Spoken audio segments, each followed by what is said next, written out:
welcome to another episode of The Forum, the podcast by the Diplomacy Law and Policy Forum. Today, we are very happy to have with us Ali Sultan, who is an international law expert and who has previously been Executive Director of RSIL. Thank you so much for joining us today. Good to be with you. So I wanted to talk to you about nuclear weapons and war. So could you explain to us briefly how the laws of war and its cardinal principles specifically, so distinction, proportionality, and precaution, how do those apply to the use of nuclear weapons in an armed conflict? Okay, well, the first thing to understand is that there is really no comprehensive ban under international law on the use of nuclear weapons. There are partial bans on the use of nuclear weapons. So, for instance, you have nuclear weapons-free zones in Latin America, in Africa, in Southeast Asia. And then you can't basically place nuclear weapons on the moon or in orbits around celestial bodies, as well as on the bed of the oceans and the topsoil, and so on and so forth. And then, you have the 1996 advisory opinion by the International Court of Justice. Although it is not legally binding, it still is persuasive in terms of its authority. And it's an opinion which has been criticized for being vague and not really definitively addressing the question which was asked from the ICJ, which was that is the use of nuclear weapons legal or ever justifiable under international law or not? And the court got into this analysis, and in the end it said that it accepted that nuclear weapons, even if they're ever used, have to be consistent with the principles of IHL, the ones that you just pointed out, which is military necessity, proportionality, distinction, and of course humanity, in the sense that IHL prohibits weapons which cause superfluous injury or unnecessary harm and suffering.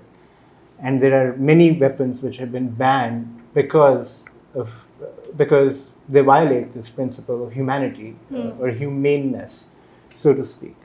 But then the court also said that despite this, we cannot definitively say because of the current existing state of international law, which in a sense was contradictory.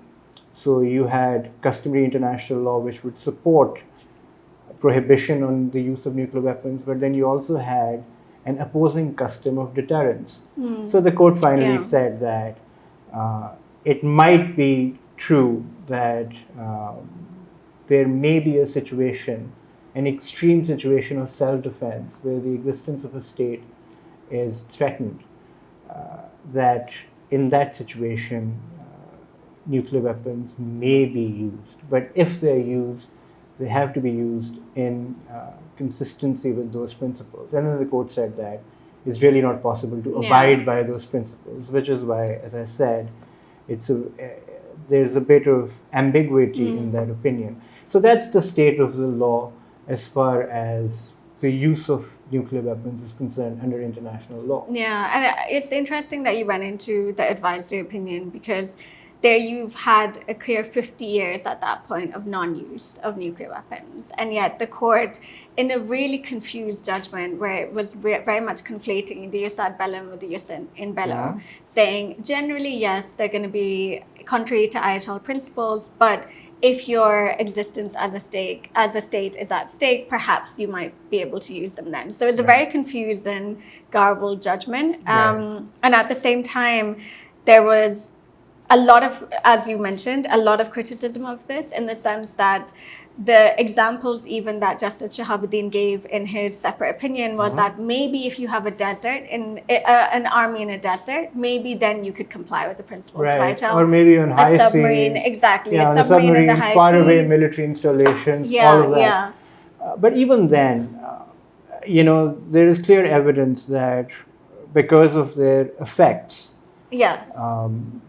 prolonged effects on populations, even if you could somehow abide by principles of necessity, proportionality, and even distinction, you still would not be able to comply with the humaneness principle of IHL. And especially because they didn't really take into account the effects of radiation. Absolutely. And apparently, even today in Hiroshima and Nagasaki, they still have patients who come in with complications arising from those attacks. True. So that's unnecessary and prolonged suffering. Exactly. Superfluous, not 70 years later. Suffering, and hence, it would be difficult to sort of justify their use under this principle. Yeah, and I think some of the people who are trying to understand why the court came to this judgment were saying, well, this would apply to current nuclear weapons and also those in the future. Mm-hmm. And you could potentially have clean strategic or tactical nuclear weapons which would not emit radiation. Right. But even now we're about 30 years away from that judgment, and that's still a sci-fi reality and not an actual real life reality. True. There is no potential currently of having clean nuclear weapons. True. And the other thing is that, I mean, this is one of those occasions where international politics got bundled up with international law. So if you go and read the statements which were submitted by the nuclear weapon states, including the US, that's what they were pushing for. They weren't pushing for prohibition on the use of nuclear weapons. The US has what's called flexible deterrence, which dates back since the 1960s. Robert McNamara, who was their defense secretary, he came up with this doctrine that it is possible to have a limited, managed use of nuclear weapons, which would abide by most of these principles, at least IHL. So that's why, the US has tactical weapons on its submarines and so on and so forth. Russia also, incidentally, has the same, subscribes to the same doctrine of flexible deterrence. And that today is very relevant because in the context of Ukraine, there are fears that perhaps we might face a situation where Russia may consider using tactical nuclear weapons. And that's an alarming situation. It's upping the ante in that respect as well by saying now we're going to put them on Belarus's territory and stuff. Yeah, absolutely. So, I mean, that's a concern today. Yeah. And it's something which is quite easy to be very critical of the court's judgment, which, I mean, I am when you read the judgment. It's not very well reasoned. It's not very well written. But at the same time, the concerns, as you said, are realpolitik. You can't enforce the court's judgment. Right. Is it going to undermine the legitimacy of the court by saying, actually, now you can't have nuclear weapons, and states being like, well, we don't agree. Absolutely. So I think maybe when you look at it in that way, it kind of walked that tightrope quite well. Absolutely. So, I mean, just to mention, subsequently there is a treaty on the prohibition of nuclear weapons. I was just which actually entered into force in 2021, but none of the nuclear weapon states are a party to that treaty. Yeah. So it's not really.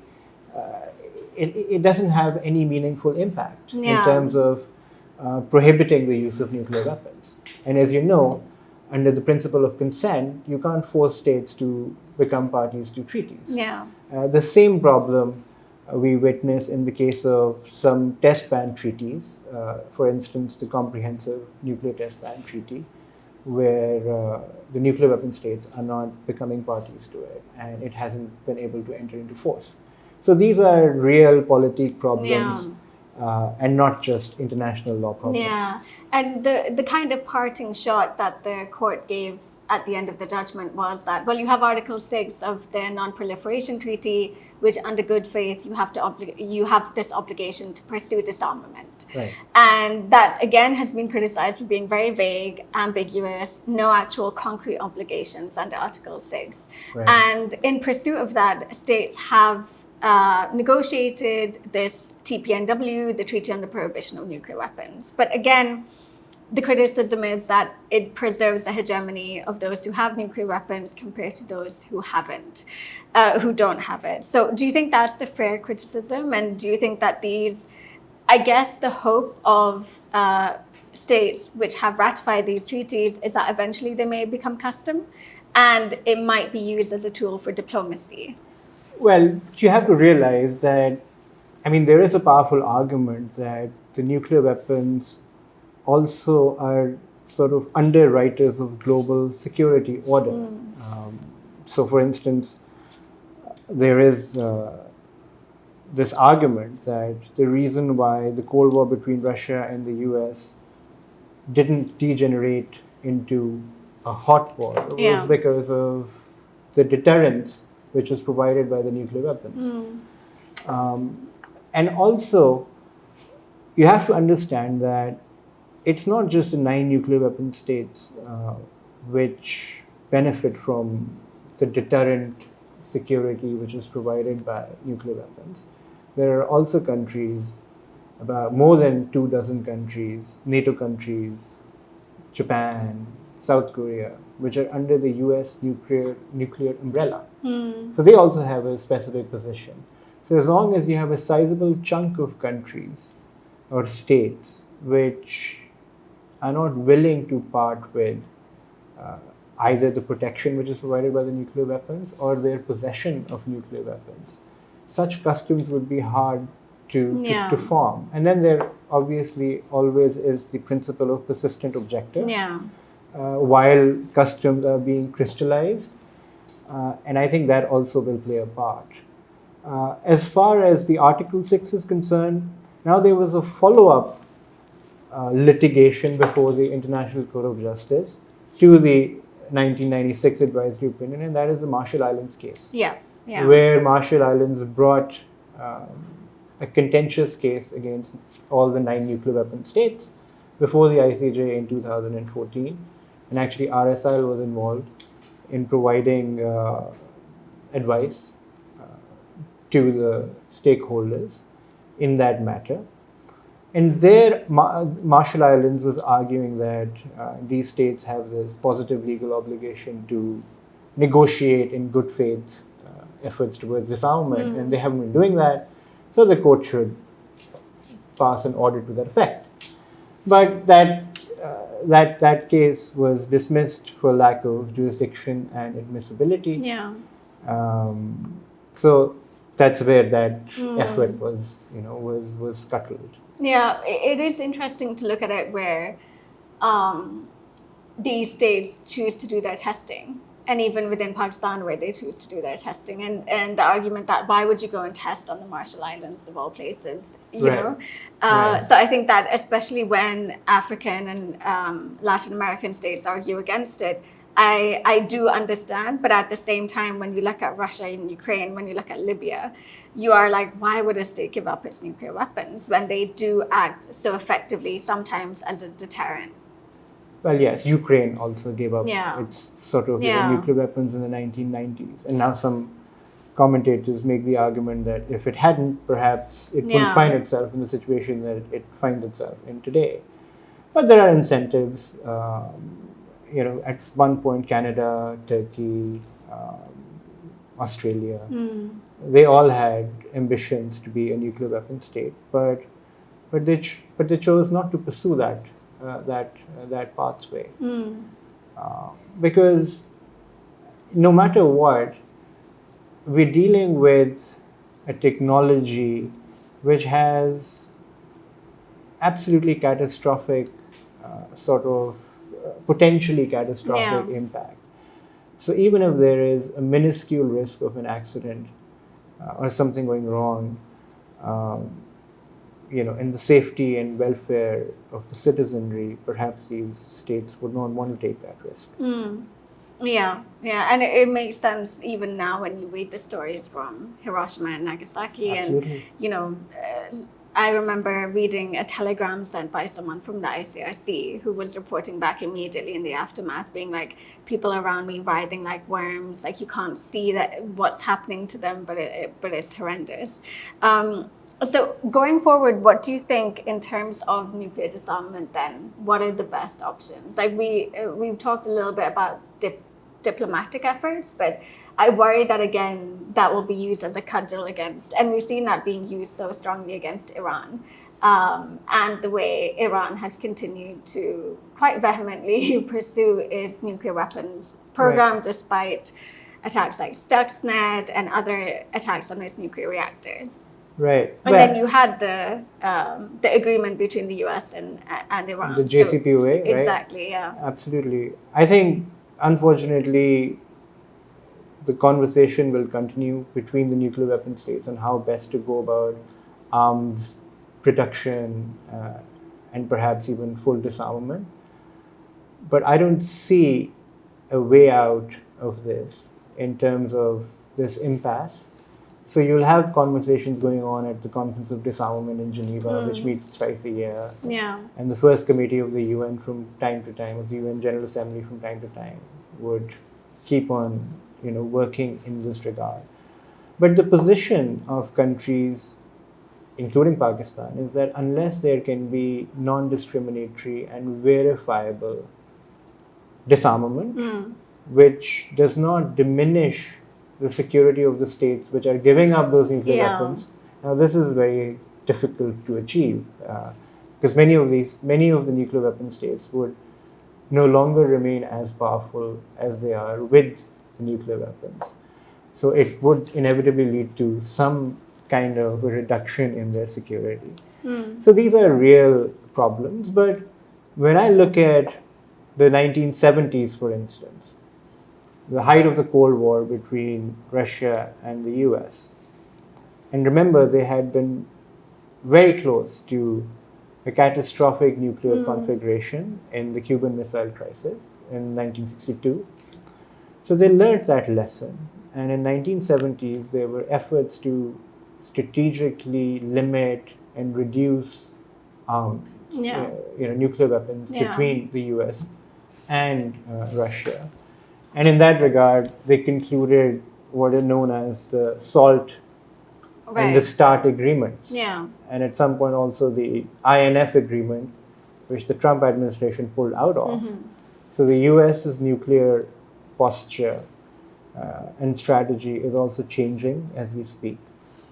So those are positive developments. I mean, if you look at them historically, and they contributed greatly towards the data between USSR and the US at the time.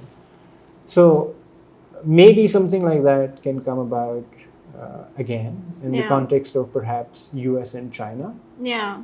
Which would definitely be a positive step for global peace and security. Yeah, especially when you see the role that China is taking for itself in the global community, especially when it comes to the Iran-Saudi deal, for example. It has a lot more leverage now than it did before. True. So that could happen. True. I think that's a good note to end it on. Thank you so much for joining us here today, and thank you for everyone for watching at home. Thanks.